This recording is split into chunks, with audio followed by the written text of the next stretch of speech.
형제들아, 내가 당한 일이 도리어 복음 전파의 진전이 된 줄을 너희가 알기를 원하노라. 이러므로 나의 매임이 그리스도 안에서 모든 시위대 안과 그 밖의 모든 사람에게 나타났으니 형제 중 다수가 나의 매임으로 말미암아 주 안에서 신뢰함으로 겁없이 하나님의 말씀을 더욱 담대히 전하게 되었느니라. 어떤 이들은 투기와 분쟁으로 어떤 이들은 착한 뜻으로 그리스도를 전파하나니 이들은 내가 복음을 변증하기 위하여 세우심을 받은 줄 알고 사랑으로 하나. 그들은 나의 매임에 괴로움을 더하게 할 줄로 생각하여 순수하지 못하게 다툼으로 그리스도를 전파하느니라. 같이 보겠습니다.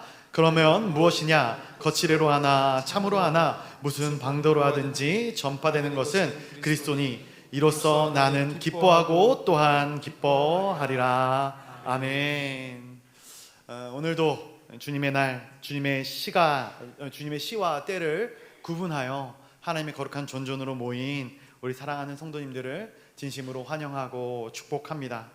특별히 이제 무더위를 뚫고 이 자리까지 나오셨을 터인데 이 예배를 통하여 하나님의 귀한 날개 그늘 아래서 참된 안식과 평안을 누리는 복되고 귀한 시간이 우리 가운데 있어지기를 간절히 소원합니다. 빌립보서를 가지고 같이 말씀을 나누고 있습니다. 두 번째 시간인데 오늘 말씀의 제목을 기뻐하고 또한 기뻐하리라 라는 제목으로 정하였습니다. 말씀을 통해서 크게 두 가지 부분으로 이야기를 나누기를 원하는데 첫 번째 부분입니다. 첫 번째 부분은 고난 가운데는 하나님의 섭리가 있다. 고난 가운데는 하나님의 섭리가 있다라는 것입니다. 우리 본문 12절의 말씀을 한번 다시 같이 읽어보도록 하겠습니다. 12절입니다. 시작. 형제들아, 내가 당한 일이 도리어 복음 전파의 진전이 된 줄을 너희가 알기를 원하노라. 아멘. 지금 바울은 내가 당한 일이 있다라고 이야기를 하고 있습니다. 바울이 지금 당한 일이 무엇인가? 이것은 바울이 로마 감옥에 갇히게 된 일을 이야기하고 있습니다. 전 세계를 누비며 복음을 전파하던 바울의 발이 묶여버리고 만 것이죠. 그런데 바울은 이 일이 도리어 복음의 진전이 되었다라고 고백하고 있어요. 이 말을 풀어서 이야기하면은 나의 정지가 하나님의 전진이 되었다라는 것이죠.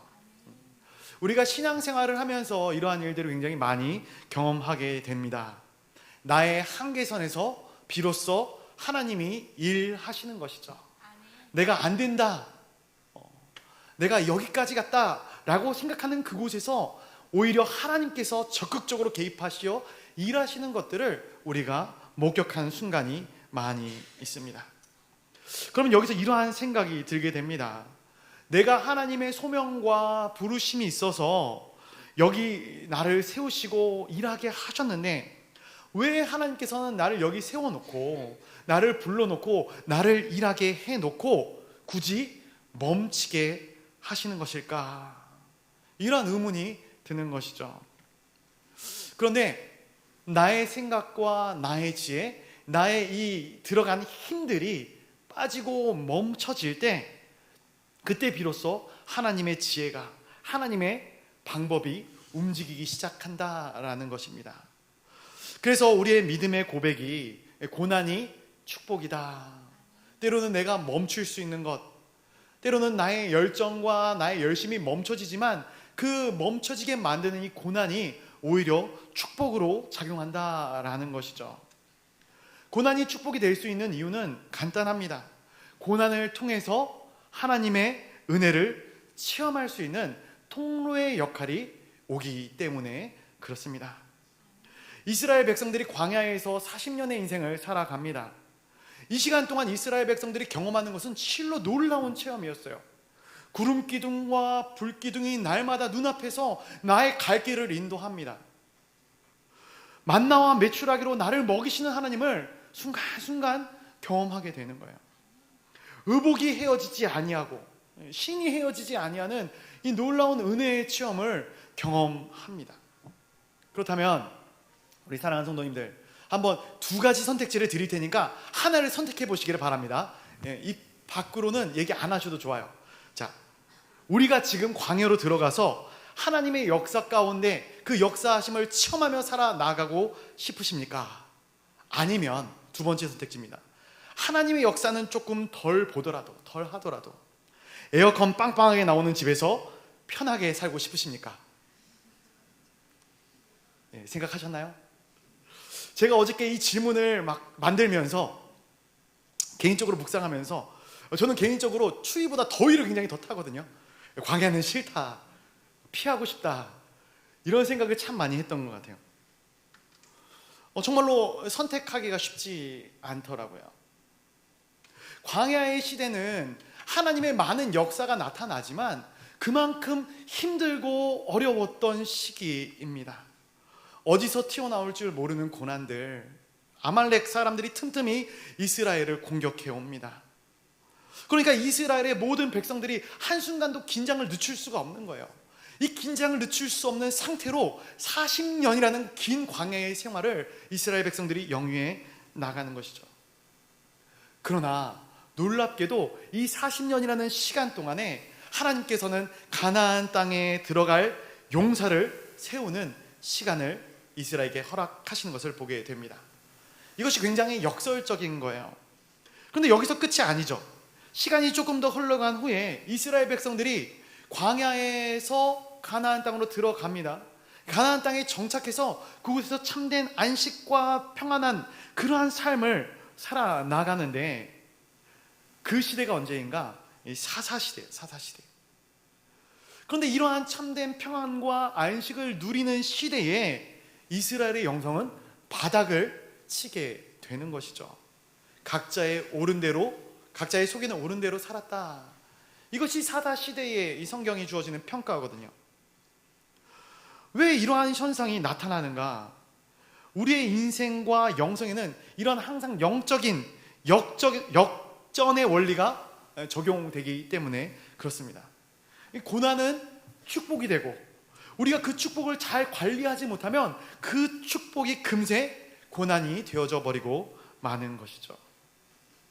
그렇기 때문에 우리가 신앙생활을 하면서 단순히 우리의 축복만을 지향하면서 살아가는 것, 축복만을 지향하면서 신앙생활을 하는 것은 결단코 건강한 신앙생활을 하는 것이다 이야기할 수 없는 것이죠.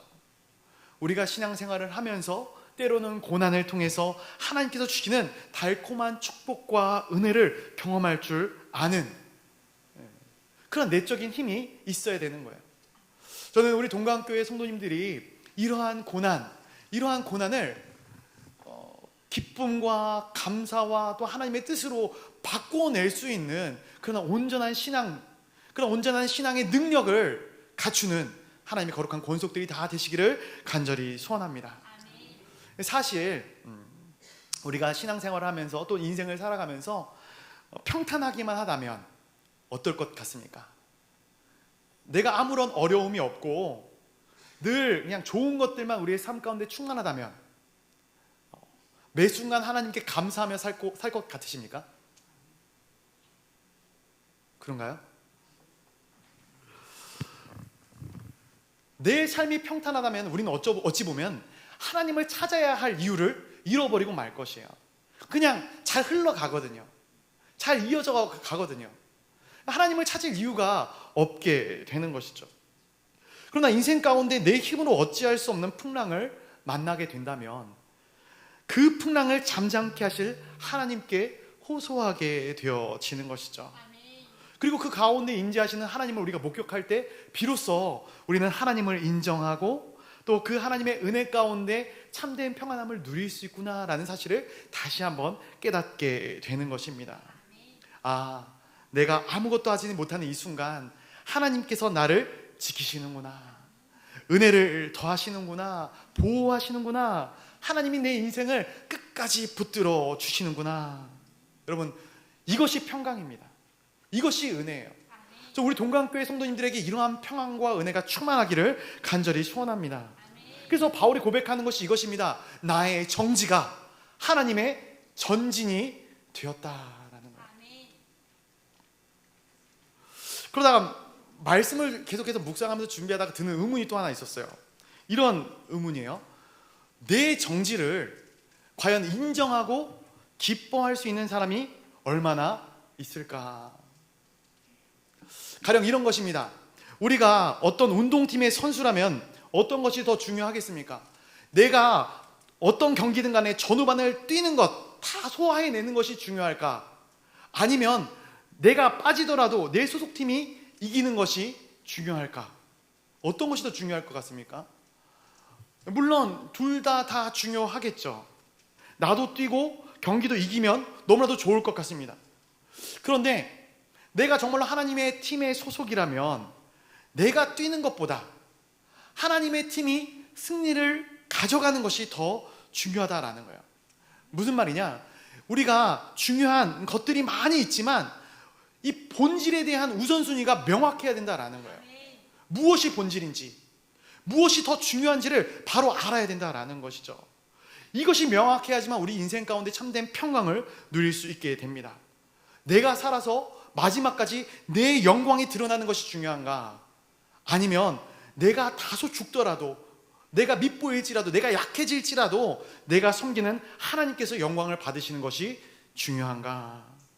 오늘 본문 13절과 14절에 사도 바울이 뭐라고 고백을 하는가? 한번 13절과 14절 말씀 같이 읽어보도록 하겠습니다. 13, 14절입니다. 시작. 이러므로 나의 매임이 그리스도 안에서 모든 시위대 안과 그 밖의 모든 사람에게 나타났으니 형제 중 다수가 나의 매임으로 말미암아 주 안에서 신뢰함으로 겁없이 하나님의 말씀을 더욱 담대히 전하게 되었느니라. 아멘. 내가 매임으로 말미암아 형제 중에 다수가 주 안에서 신뢰함으로 겁없이 하나님의 말씀을 더욱 담대히 증거하게 되었다라는 것입니다. 여러분, 사도 바울이 박해를 받고 결국 감옥까지 가게 됩니다. 바울뿐이겠습니까? 당시의 크리스천을 향한 이 박해의 수위가 당시 근동의 패권을 쥐고 있던 로마 제국 안에서 점점 올라가게 됩니다. 그러면 주변에 있는 다른 크리스천들이 이러한 박해와 심해지는 핍박과 고난으로 말미암아 몸을 사리는 것이 당연하지 않겠습니까? 그런데 놀랍게도 정반대의 현상이 일어나고 있다는 거예요. 아무도 예상하지 못하고 아무도 생각하지 못했던 반대의 형상이 일어나고 있다는 거예요. 바울이 갇히는 것을 보고 크리스천들이 일어나는 거예요. 걸기하는 거예요. 도대체 이게 어떠한 메커니즘인가? 왜 이러한 일들이 일어나는가? 말씀 묵상하다 이러한 이야기가 떠오릅니다. 전쟁터에서 병사들이 소총을 들고 열심히 막 싸우지 않습니까? 그런데 이 싸움을 하는 가운데 왜 이 병사들이 소총을 들고 열심히 싸움을 하는가에 대해서 어떤 심리학자들이 이렇게 이야기를 했습니다. 병사들이 적군이 미워서 싸우는 것이 아니다라는 거예요. 왜 싸울까요? 내 옆에 있는 동료들이 피를 흘려가면서 쓰러지는 모습을 볼 때, 그 모습을 볼 때 싸움에 대한 의지가 생겨난다라는 거예요. 여러분, 인생에 많은 동기부여가 있지만 희생만큼 강렬한 동기부여는 없습니다. 누군가를 위하여 진심으로 희생할 때 그 희생이 다른 사람에게 가져오는 엄청난 힘이 있다라는 거예요. 지금 바울이 감옥에 갇혔어요. 고난을 당하고 있어요. 그런데 이 사실을 아는 초대교회 크리스천들이 오히려 더 일어나게 된 것은 바울의 이 희생이 헛되지 않게 하기 위함이었다라는 것이죠. 우리가 주를 위해 기꺼이 희생하고 헌신한다면 우리의 인생의 사역이 비록 멈춰질지 몰라도 하나님께서는 더 많은 사람을 세우셔서 일으키셔서 하나님의 일들을 반드시 이루어 나가실 줄로 믿습니다. 사탄은 이 사도 바울 한 명의 발을 묶으면 된다 생각을 했을 것 같아요. 그런데 사도 바울의 발을 묶어버리니까 10명의, 100명의, 1000명의 사도 바울들이 곳곳에서 일어나게 되는 것이죠. 이 영적 원리가 요한복음 12장에서 기록이 되는데요. 요한복음 12장 24절 하반절, 우리 화면에 나오는 말씀을 같이 읽어보도록 하겠습니다. 너무나도 잘 아는 말씀입니다. 시작. 한 알의 밀이 땅에 떨어져 죽지 아니하면 한 알 그대로 있고 죽으면, 아멘, 죽으면 많은 열매를 맺을 것이다 라는 거예요. 사탄은 하나님의 아들 예수 그리스도께서 십자가에 달려 죽음으로 말미암아 자신이 승리하고 모든 이 인류의 역사가 끝이 날 것이다 생각을 했을 것입니다. 그런데 예수님께서 하신 말씀이죠. 아니다. 내가 땅에 떨어져 죽는 것으로 끝나는 것이 아니다라는 거예요. 내가 죽음으로 말미암아 수많은 작은 예수들이 일어날 것이다 라는 거예요.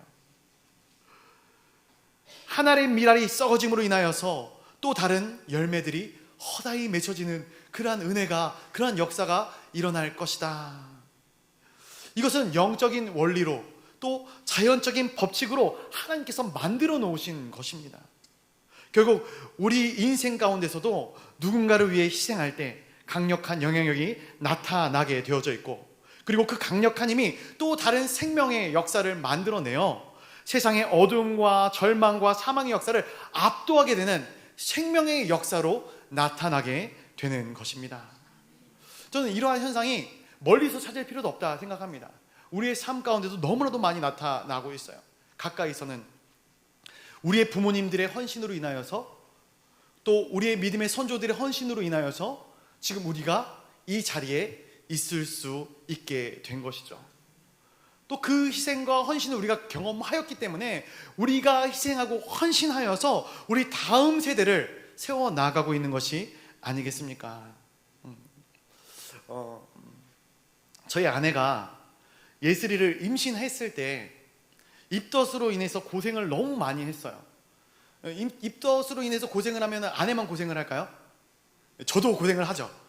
베이컨칩을 사와라, 포카리 스웨트를 사와라, 슈퍼마켓을 몇 군데를 뒤진지 모르겠습니다.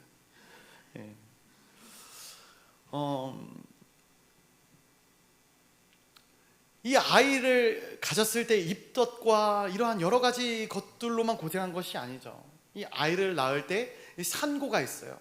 해산의 고통을 갖게 됩니다. 무통주사를 맞았지만 하루 꼬박 걸리는 이 고통과 아픔 속에서 우리는 이 이후로 아이가 없다, 한 명만 낳아서 잘 기르면 된다, 이런 결단의 고백을 저에게 하더라고요. 저는 솔직히 조금 자녀가 많았으면 좋겠다 생각을 했거든요. 그런데 제가 낳는 게 아니니까 아무래도 그래, 당신이 그렇다면 나도 그 말에 순종하겠다, 오케이, 여기서 끝내자. 그런데 이 아이를 낳은 것만으로도 고통이 끝나는 것인가? 아니죠. 그 이후로 또 다른 산고가 있더라고요. 이 아이의 건강 때문에, 이 아이의 아픔 때문에, 이 아이가 자라면서 인격적으로 아름답고 온전하게 성장하기를 원하는 마음 때문에, 또 앞으로 겪어야 할 일이지만 학업으로 인하여서, 취업과 진학으로 인하여서 굉장히 많은 고난과 이 상고들을 우리가 안고 살아나가야 되겠더라고요. 그런데 어쩌다 보니 또 아이가 하나 생기게 되었습니다. 저는 그 아이가 생겼을 때 굉장히 큰 걱정을 했어요. 왜냐하면 힘들어했거든요. 너무 어려워했거든요. 마음 가운데 불편했거든요. 그래서 이 사모의 이전 일들을 기억하기 때문에 마음 가운데 불안함과 걱정이 있었는데, 그런데 저희 사모는 오히려 그 산고를 희망하고 기대하고 있더라고요. 그래서 태명이 희망입니다. 고난 중에서 희망을 발견하는 약간 그런 느낌이 아닌가. 사랑하는 성도 여러분, 고난 가운데 우리의 희생을 통해 우리의 자녀들이, 또 우리의 공동체가 하나님 앞에서 더욱 온전하게 세워져 나가는 것입니다. 이것이 하나님의 계획이고 하나님의 섭리예요. 하나님의 사이클링이다라는 것이에요. 이것을 모르면 힘들어요.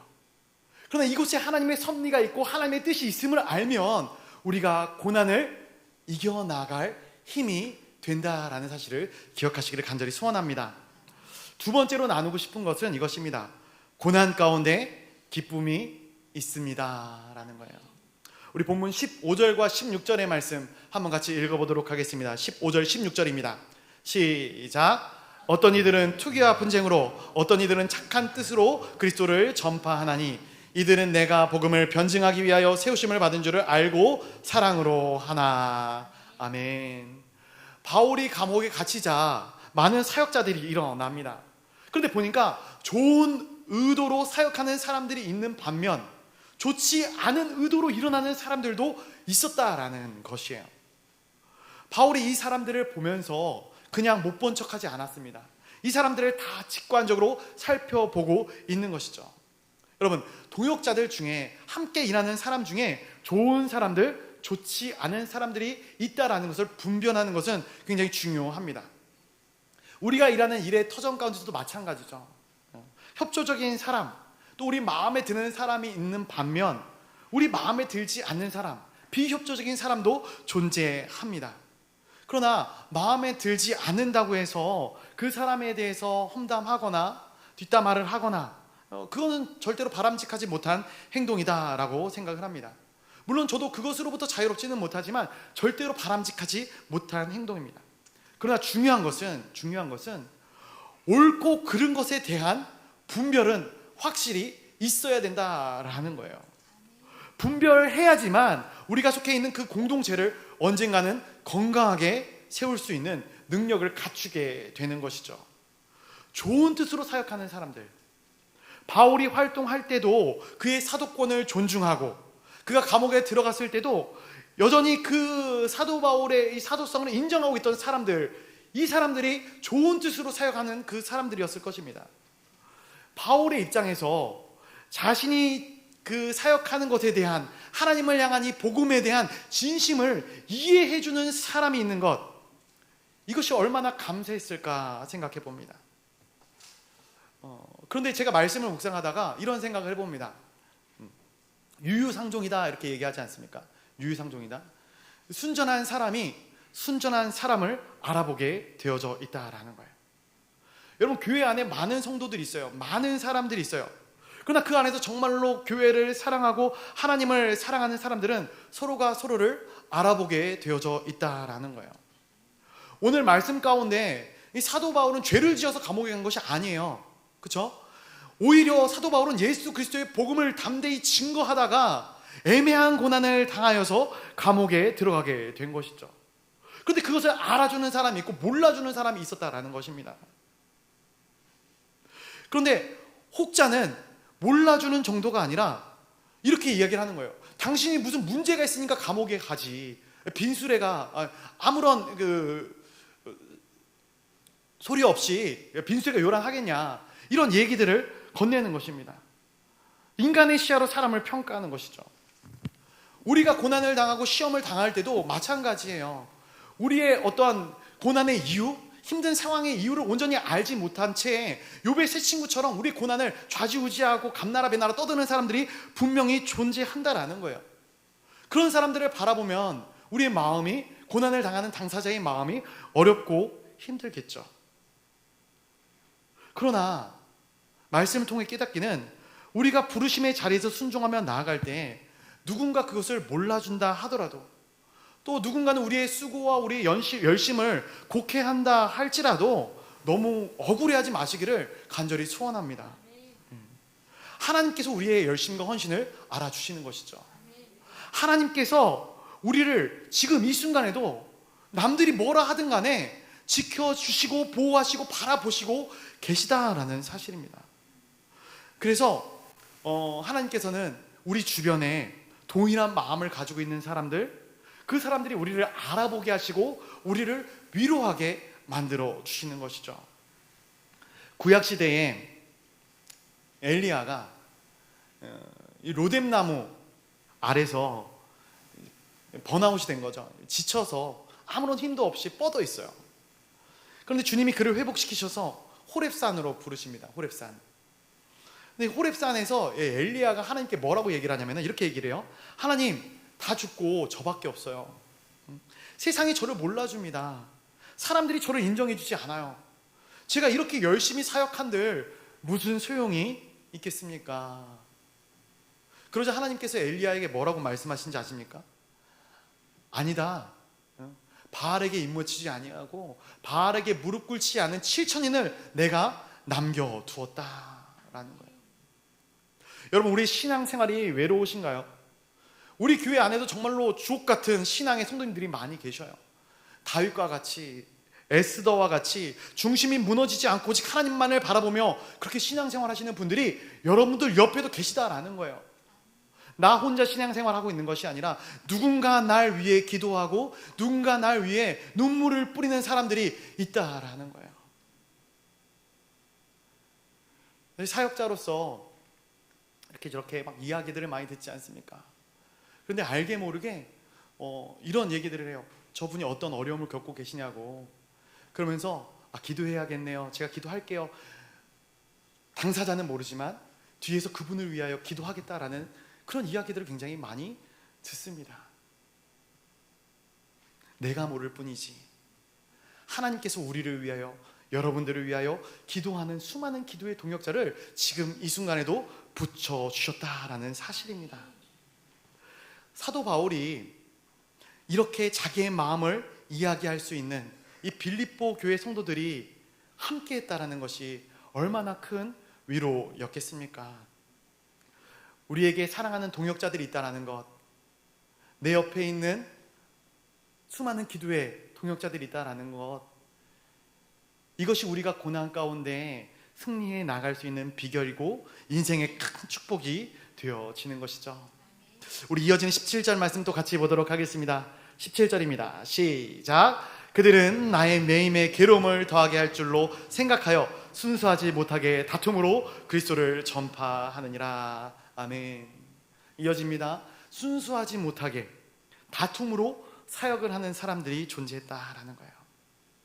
이 사람들이 이제 성경적으로 보면 어떤 사람들인가, 사도 바울의 사도권을 인정하지 않고 바울이 감옥에 들어가자 쾌죄를 부르면서 경쟁심으로 이제 당신의 시대는 끝났다고, 우리의 시대가 열렸다고, 이제 우리가 예수 그리스도를 증거할 거라고, 어떻게 보면은 사도 바울의 마음 가운데, 이 사도 바울의 옥살이 가운데 괴로움을 더할 수 있는 그러한 사역자들이 있었다라는 것이에요. 사랑하는 성도 여러분, 인간의 본성은 악입니다. 악, 죄예요. 참 못쓸 짓을 많이 합니다. 우리가 은혜로 이 자리에 와 있지만, 은혜 가운데 이 자리에 와 있는 것이지, 우리 안에 은혜가 없었더라면, 우리 안에 소명이 없었더라면 우리가 이 땅 가운데 어떻게 살아가고 있겠는가. 저는 가끔 이런 생각을 해요. 제가 목사가 아니었다면 참 세상에서 개차반처럼 살고 있지 않을까. 너무나도 끔찍한 것이죠. 하나님 감사합니다. 상처난 자들을 위로하는 것이 아니라, 상처 가운데 있는 자들을 위로하는 것이 아니라 오히려 더 큰 상처를 가져다 주는 거예요. 그런데 이들이 넌 크리스천이 아니라는 거예요. 크리스천들이었다라는 거예요. 크리스천들. 열심히 있는 사람들이 이렇게 했다라는 거예요. 하나님의 일을 하는데 왜 경쟁심으로 해야 하는가? 여러분, 하나님이 기뻐하시는 일을 하면서도 인간은 잘못된 동기로 일을 할 때가 있다라는 사실을 기억하시기를 바랍니다. 그래서 우리 교회는 이런 사람들이 없을 것이다 믿어 의심치 않습니다. 그런데 예를 들어서 이런 마음을 갖는 것이죠. 주일학교 사역을 하면서 이런 이야기를 하는 거예요. 야, 저 옆에 부서는 잘 모이지도 않는데, 침체되어져 있는데, 야, 우리 팀은, 우리 부서는 진짜 잘 모이는 것 같다. 교사들도 다 잘 단합이 되는 것 같고, 야, 날이 가면 갈수록 아이들이 딱 성장하고 있지 않느냐. 야, 우리가 진짜로 제대로 된 부서다. 작년 사역을 하면서, 야, 저 교구는 잘 모이지도 않는데, 힘도 없는데, 우리 교구는 이렇게 열심히 모이고 사람도 많지 않느냐. 우리 교구가 정말로 하나님께서 기뻐하시는 교구인 것 같다. 이런 비교를 하면서 속으로는 내심 기뻐하고 있는 것이죠. 여러분, 옳습니까? 과연 이것이 진정한 크리스천다운 행동이겠습니까? 하나님의 일을 하지만 잘못된 동기로 일들을 감당할 때 공동체가 무너지는 경우들을 많이 보게 됩니다. 그 안에 분쟁이 생기고 다툼이 생기고 어려움이 자리하게 되는 것이죠. 결국 하나님의 의를 이루지 못하게 만드는 것이에요. 사실 한국교회 안에서 이 한국교회를 바라보는 시선들 가운데 쓴소리로 이러한 표현들을 종종 합니다. 예수와 그리스도가 싸우는 형국이다. 이해가 되시나요? 예수와 그리스도. 예수와 그리스도가 무슨 차이입니까? 모르셔서 말똥말똥 쳐다보고 계신 거 아니죠? 예수님과 그리스도는 같은 분이셔요. 같은 분인데 싸우고 있는 거예요. 실제로 많은 교파들이 존재하죠. 물론 뭐 이런 교파들이 있어서 한국교회가 더 빠르게 성장할 수 있었다 이런 평가도 있긴 하지만 서로 다투고 있는 거예요. 한 교회 안에서도 다양한 가치관을 가진 성도들이 존재해요. 충돌합니다. 네가 옳다, 내가 옳다, 이 길이 맞다, 저 길이 맞다 분쟁하는 거예요. 하지만 하나님의 나라는 예수 그리스도 안에서 일치와 연합할 필요가 있는 것이죠. 저는 우리 동강교회가 분쟁이 없게 되기를 간절히 소원합니다. 하나 되는 모습으로, 일치하는 모습으로 예수 그리스도 중심으로 온전히 세워져 나가는 하나님의 교회, 사람의 교회가 아니에요. 하나님의 교회가 되기를 간절히 소원합니다. 본문의 사도 바울을 보면서 이런 생각을 합니다. 감옥 가운데 바울의 마음이 참 어려웠겠구나. 사람이 한참 달려가다가 갑자기 일을 멈추면 굉장히 큰 가시감에 빠지게 되죠. 그래서 일이 많은 것보다 더 힘든 거는 일이 없는 거예요. 무의로움입니다. 무의로움. 모두에게 주목을 받다가 한순간 그 잊혀질 때 느껴지는 그 공허함, 또 여러 사람에게 존경을 받는 위치에 있다가 이제는 사람들로부터 비난의 손가락질을 당하는 무가치함. 한국교회에 많은 이 연로하신 목사님들이 강단권을 놓지 못하는 이유 중에 하나가 그것이라 이야기를 하더라고요. 이러한 마음이 사도 바울 가운데도 있지 않았을까 생각을 합니다. 그런데 역설적이게도 오늘 사도 바울은 이러한 상황과 이러한 환경 가운데서 내가 기뻐한다라고 고백하고 있는 것이죠. 기뻐하고 또한 기뻐하리라. 저는 이것이 바울의 고백이고 또한 바울의 선포라고 생각합니다. 또 우리의 삶 가운데도 이러한 선포가 고난 가운데 있어야 될 줄로 믿습니다. 그래서 오늘 말씀 가운데 마지막으로 우리 인생 가운데 고난을 승리로 바꿀 수 있는 이 세 가지 큰 거를 준비해 봅니다. 첫 번째, 사도 바울이 주변에서 자기를 힘들게 하는 사람들이 있었고 그 사람들에 대한 분별도 정확했지만 이 사도 바울은 그들과 싸우거나 다투거나 그들에 대해서 함부로 이야기하지 않았다라는 거예요. 빌립보 교회 성도들에게 자신을 위해 기도해 줄 것을 요청하면서 이러한 부분에 대한 언급을 물론 하기는 했지만, 그러나 대적자들과 대면하여 논쟁하고 다투고 반박하거나 그러지 않았다라는 거예요. 그래서 저는 이 고난 가운데 승리할 수 있는 가장 중요한 첫 번째 비결을 침묵이다라고 봤습니다. 침묵. 고난에서 승리하는 첫 번째 비결, 침묵입니다. 예수님께서도 십자가를 지실 때 수많은 억울함이 있었겠죠. 죄 없으신 예수님께서 이 죄인들, 중죄인들이 지는 십자가를 질 때 얼마나 억울했겠습니까? 가룟 유다가 배신하여 예수님이 체포되어 십자가로 가는 그 모든 일련의 과정들, 그런데 그 일련의 과정도 우리가 한번 생각해 보시기 바랍니다. 예수님께서 어떻게 하셨는가? 내가 억울하다고, 나는 죄가 없다고 그렇게 예수님께서 항변하셨는가? 예수님은 항변하지 않으셨어요. 침묵하셨습니다. 그래서 많은 사람들은 예수님을 보고 하나님의 아들이 저렇게 나약한 모습으로 있을 수 있는 것이냐? 네가 진짜 하나님의 아들이라면 그 멍에를 당장에 풀고 내려와서 너의 기적을, 네가 지금까지 보여줬던 놀라운 이적과 기사들을 나타내 보아라 이야기하지 않습니까? 굉장히 수군거려요. 그러나 예수 그리스도의 침묵은 나약함이 아니라 강함이었습니다. 오직 예수라는 책이 있어요. 라비 제커라이어스라는 분이 쓴 책입니다. 이 책에 7가지 챕터가 있는데 6번째 챕터 제목이 이것입니다. 십자가의 침묵, 죽음 앞에서 예수님은 왜 침묵하셨는가? 이 질문을 던지고 이 질문에 답을 하고 있는 것이죠. 근데 이 책의 저자는 예수님이 침묵에 대해서 이렇게 정리를 하고 있어요. 예수님의 침묵은 할 말이 없어서가 아니라 더 이상 말할 필요가 없었기 때문이었다라는 거예요. 더 이상 나를 변호할 필요가 없이 나는 진실하게 하나님 앞에 서 있기 때문에 그렇게 침묵하는 예수님의 입을 열기 위해 신문하는 이 정치, 종교, 기득권자들, 그들 앞에서 예수님은 침묵하셨다라는 거예요. 기득권자들은 자신의 어떠한 이 폭력성, 자신들의 정당성을 주장하기 위해서 계속해서 예수님의 입을 열라고 합니다. 침묵하지 말라고 합니다. 너의 주장을 펼쳐보아라 이야기를 합니다. 그러나 예수님은 그러한 그들의 말이 들려도 그들의 말에 신경 쓰지 않고 침묵하고 평안히 계셨던 것이죠. 이 그림을 보면서 이러한 생각을 합니다.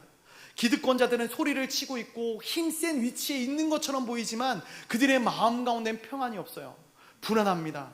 자신들의 잘못이, 자신들의 죄성이 언제 드러날지 모르기 때문에 그 고난, 그 고함과 그 외치는 소리로 그 죄성을 가리려고 하고 있는 모습이죠. 근데 예수님은 너무나도 평안하시게 침묵하고 있는 것이죠. 우리도 마찬가지죠. 우리도 고난 가운데 우리가 소리를 지르고 고함을 치고 우리가 이것 아니다라고 막 외쳐 부르면 우리의 평안이 사라지게 되는 거예요. 오히려 마음이 더 전쟁통이 되어져 버리고 마는 것이죠.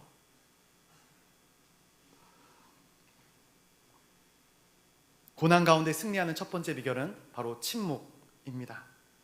두 번째, 고난을 적극적으로 끌어안으라라는 것입니다. 다시 한번 말씀드리겠습니다. 고난 가운데 승리하는 두 번째 비결은 고난을 끌어안아야 된다라는 것입니다. 세상에 이런 말이 있습니다. 피할 수 없으면 즐겨라. 그렇죠? 근데 이게 꼭 믿지 않는 사람들, 믿는 사람들에게만 주어지는 말은 아닌 것 같아요. 모두에게, 모든 인생들에게 주어지는 말입니다.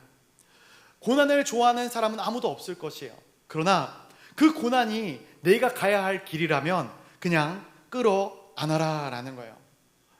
예전에 한 목사님이 이러한 이야기를 하셨습니다. 목사가 쉽게 목회를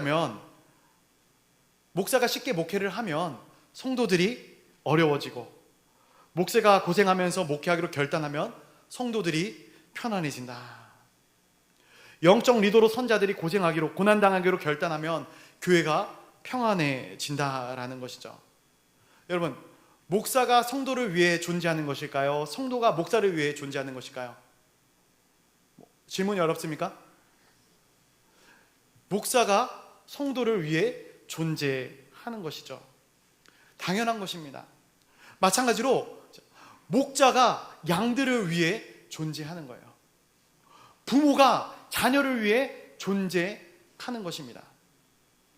저희 사모가 아이를 힘들게 하면, 아이가 저희 사모를 힘들게 할 때마다 자주 쓰는 이러한 관용구적인 표현이 있어요.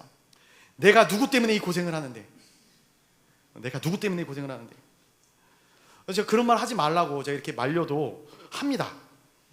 제가 설교를 통해 잃은 것에 대해서 함구해 주시면 감사하겠습니다. 네. 근데 여러분, 누구 때문에 내가 이 고생을 하는데 맞는 말인가요?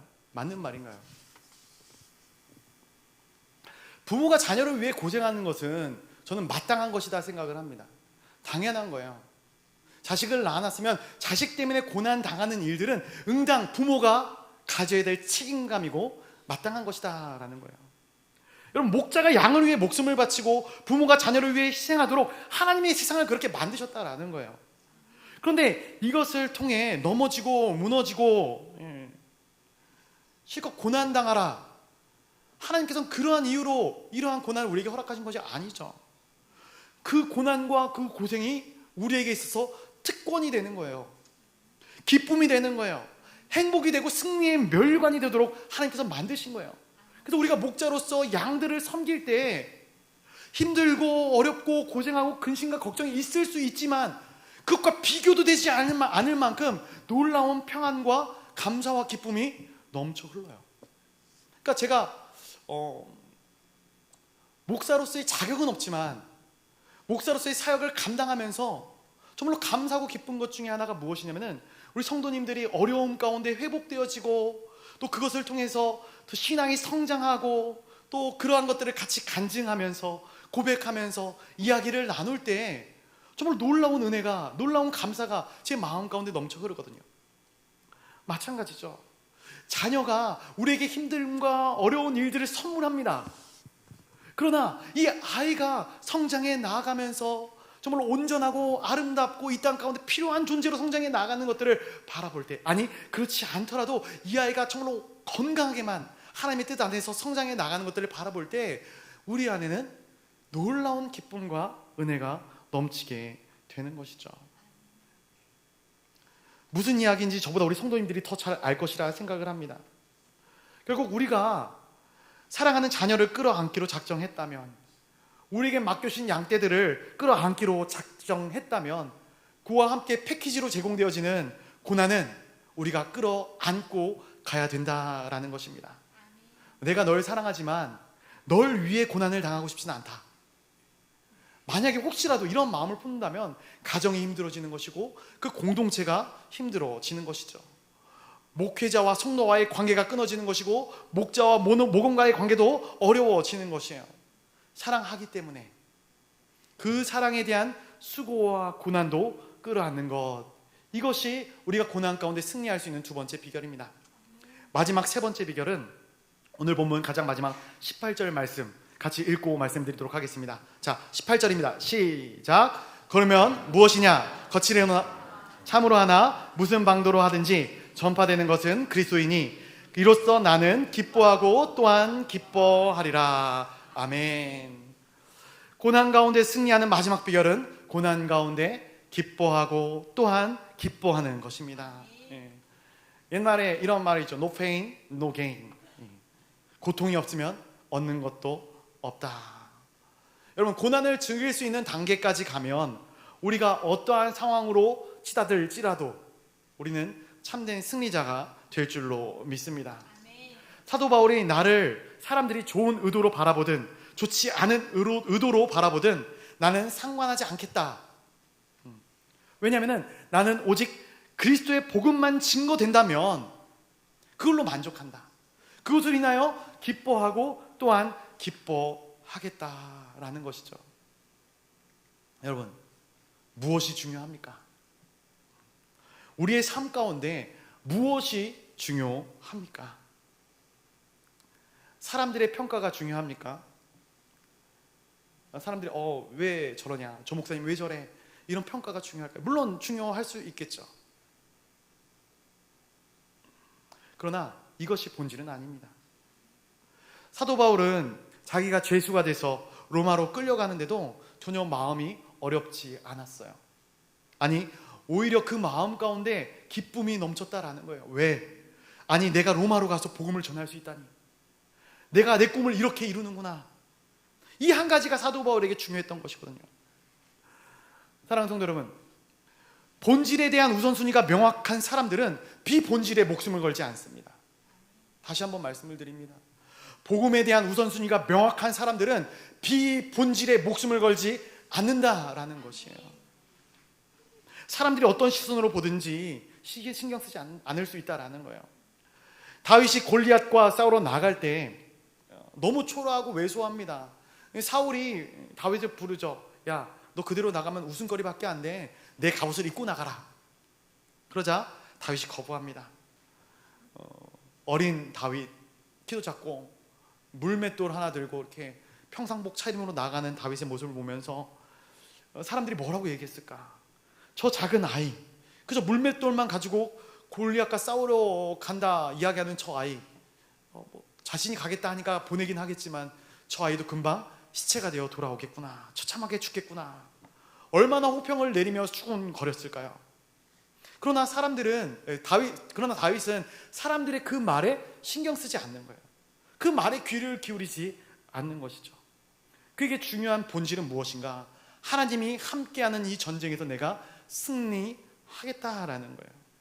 결과적으로 그 사람들의 평가는 놀라운 반전이 되는 줄로 믿습니다. 여러분, 고난 가운데 우리가 본질을 분명하게 한다면 우리는 고난 가운데 기뻐하고 또한 기뻐할 수 있는 그러한 신앙과 믿음을 갖게 될 줄로 믿습니다. 왜냐하면 하나님께서 우리 가운데 승리하게 만들어 주셨기 때문입니다. 저는 이 사도 바울의 귀한 고백이 우리 사랑하는 성도님들의 고백이 되기를 간절히 소원합니다.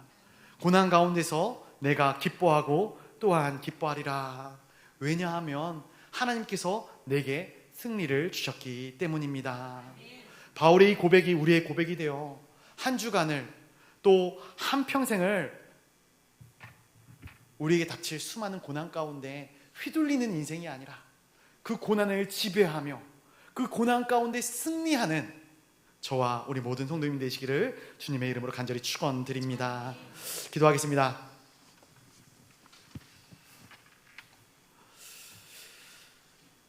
고난이 축복이라는 놀라운 반전의 은혜를 깨닫게 하신 하나님, 감사를 드립니다. 우리의 인생 가운데 고난이 없는 인생이 어디 있겠습니까?